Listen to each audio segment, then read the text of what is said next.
अगले साल हिमाचल को 5% अतिरिक्त कर्ज देगा नाबार्ड। कृषि, ग्रामीण विकास और पंचायतीराज मंत्री वीरेंद्र कंवर ने हिमाचल प्रदेश का नाबार्ड स्टेट फोकस पेपर 2022-23 और हिमाचल प्रदेश में नाबार्ड पुस्तिकाओं का विमोचन किया। नाबार्ड ने 2022-23 के दौरान प्राथमिकता वाले क्षेत्रों में विभिन्न गतिविधियों के तहत राज्य में 29,172 करोड़ के ऋण प्रवाह की संभावना का आंकलन किया है, जो पिछले वर्ष की तुलना में 5.22% अधिक है। नाबार्ड हिमाचल प्रदेश क्षेत्रीय कार्यालय से वित्तीय वर्ष 2022-23 के लिए राज्य ऋण संगोष्ठी का आयोजन पीटर हाउस शिमला में हुआ। संगोष्ठी समारोह का उद्घाटन कृषि, ग्रामीण विकास और पंचायतीराज मंत्री वीरेंद्र कंवर ने किया। नाबार्ड के महाप्रबंधक डॉक्टर सुधांशु के मिश्रा, उप महाप्रबंधक आतिश आनंद, भारतीय रिजर्व बैंक के प्रभारी अधिकारी एस नेगी आदि भी मौजूद हुए। इस संगोष्ठी में राज्य सरकार के वरिष्ठ अधिकारियों, विभिन्न बैंकों के प्रतिनिधियों, गैर सरकारी संगठनों के सदस्यों, स्वयं सहायता समूहों, किसान उत्पादक संगठनों आदि ने भाग लिया। इसके साथ ही कृषि मंत्री वीरेंद्र कंवर ने बैंकरों को गरीब किसानों को लघु ऋण देने के लिए प्रोत्साहित भी किया।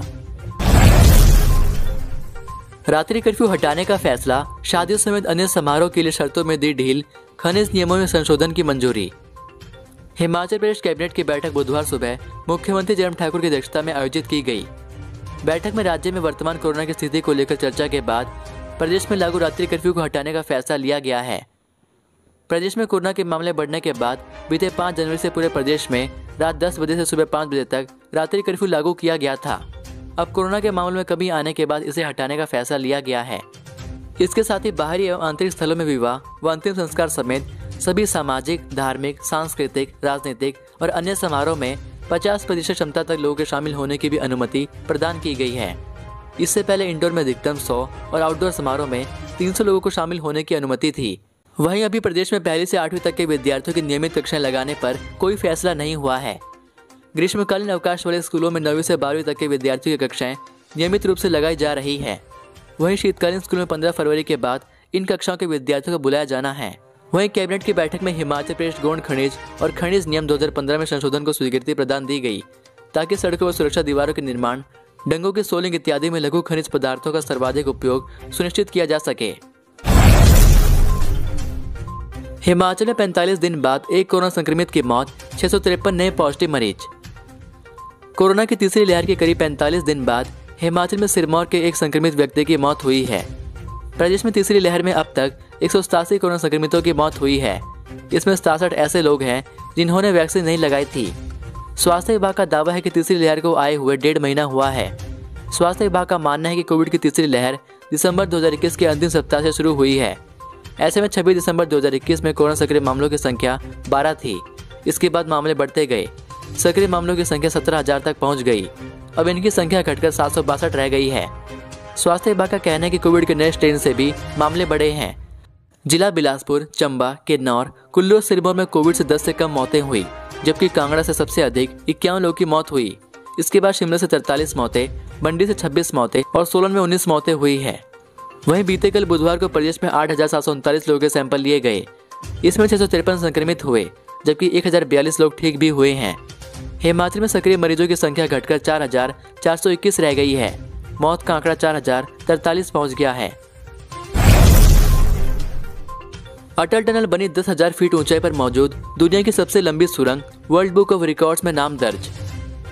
हिमाचल प्रदेश में स्थित अटल सुरंग रोहतांग को आधिकारिक तौर पर वर्ल्ड बुक ऑफ रिकॉर्ड्स की ओर से 10,000 फीट से अधिक ऊंचाई पर स्थित दुनिया की सबसे लंबी राजमार्ग सुरंग के रूप में प्रमाणित किया गया है।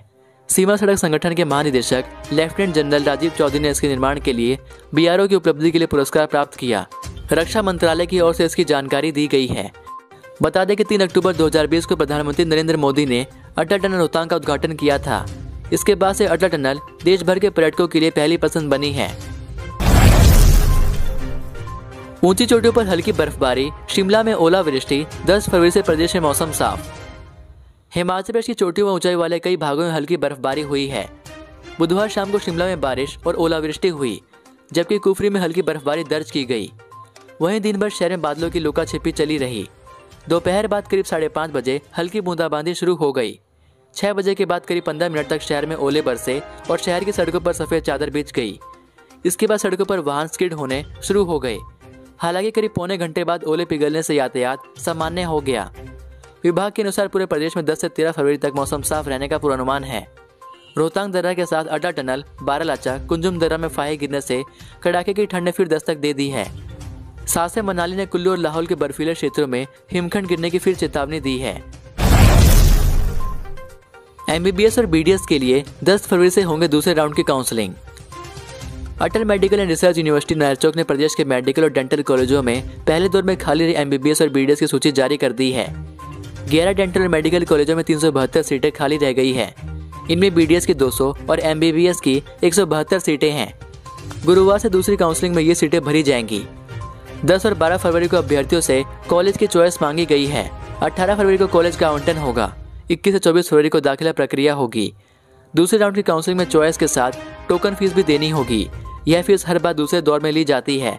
संबंधित कॉलेज को विश्वविद्यालय की ओर से ट्रांसफर कर दी जाती है, जिसे बाद में फीस में एडजस्ट कर दिया जाता है। बिना कोचिंग नर्सिंग अफसर बनी मंडी की ईशा एम्स गोरखपुर में देंगी सेवाएं। हिमाचल प्रदेश के इंदिरा गांधी मेडिकल कॉलेज शिमला से BSc नर्सिंग की डिग्री करने वाली मंडी के डवाहन कोटली की ईशा कुमारी बिना कोचिंग नर्सिंग ऑफिसर बनी है। ईशा के पिता पूर्ण सिंह BSN CTO कार्यालय में तकनीशियन के पद पर तैनात हैं।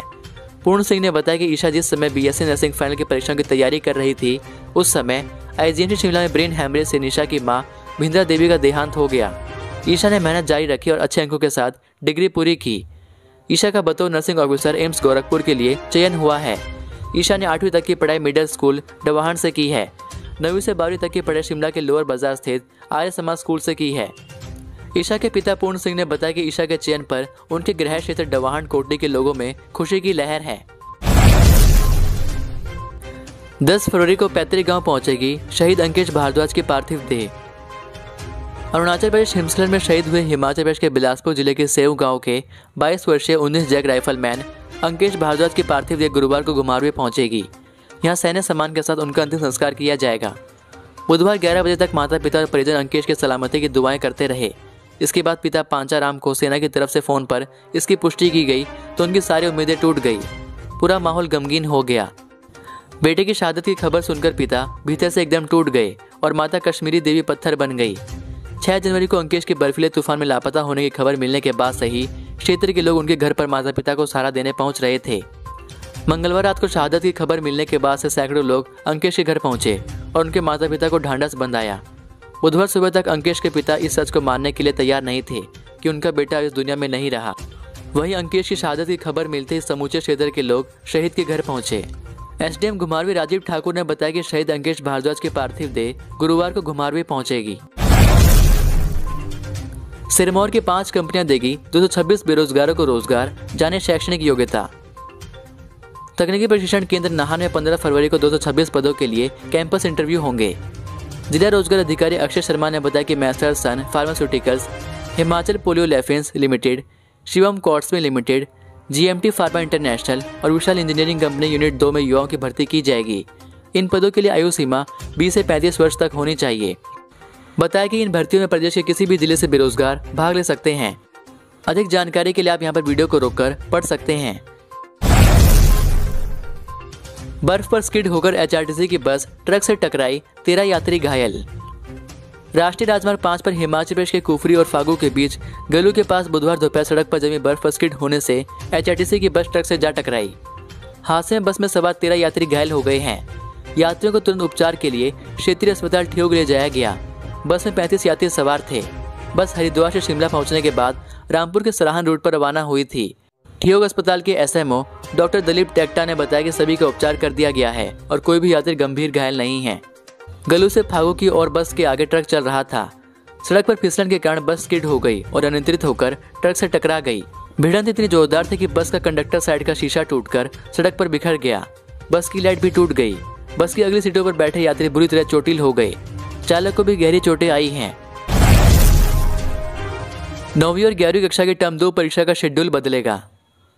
हिमाचल प्रदेश स्कूल शिक्षा बोर्ड मार्च माह में प्रस्तावित 9वीं और 11वीं की टर्म 2 परीक्षा की डेट शीट में बदलाव करेगा। इसके लिए स्कूल शिक्षा बोर्ड जल्द ही परीक्षाओं का अंतिम शेड्यूल जारी करेगा। बोर्ड ने 4 मार्च से 11वीं कक्षा और 8 मार्च से 9वीं कक्षा की टर्म 2 परीक्षा का शेड्यूल जारी किया है। बोर्ड ने 10 दिन के भीतर शिक्षा क्षेत्र से जुड़े लोगों से सुझाव और आपत्तियां मांगी थी। हिमाचल प्रदेश शिक्षक महासंघ ने बोर्ड अध्यक्ष से मिलकर इस परीक्षा शेड्यूल में बदलाव करने की मांग की है। महासंघ ने बोर्ड अध्यक्ष से अनुरोध किया था कि छात्र हित को देखते हुए इन परीक्षाओं का संचालन अप्रैल में करवाया जाए। उन्होंने तर्क दिया था कि शीतकालीन स्कूलों में अभी तक छुट्टियां हैं, जबकि प्रदेश के ऊपरी क्षेत्रों में भारी बर्फबारी हुई है। ऐसे में छात्रों को पढ़ने का बहुत कम समय मिला है, इसलिए टर्म 2 परीक्षा के शेड्यूल में बदलाव किया जाए।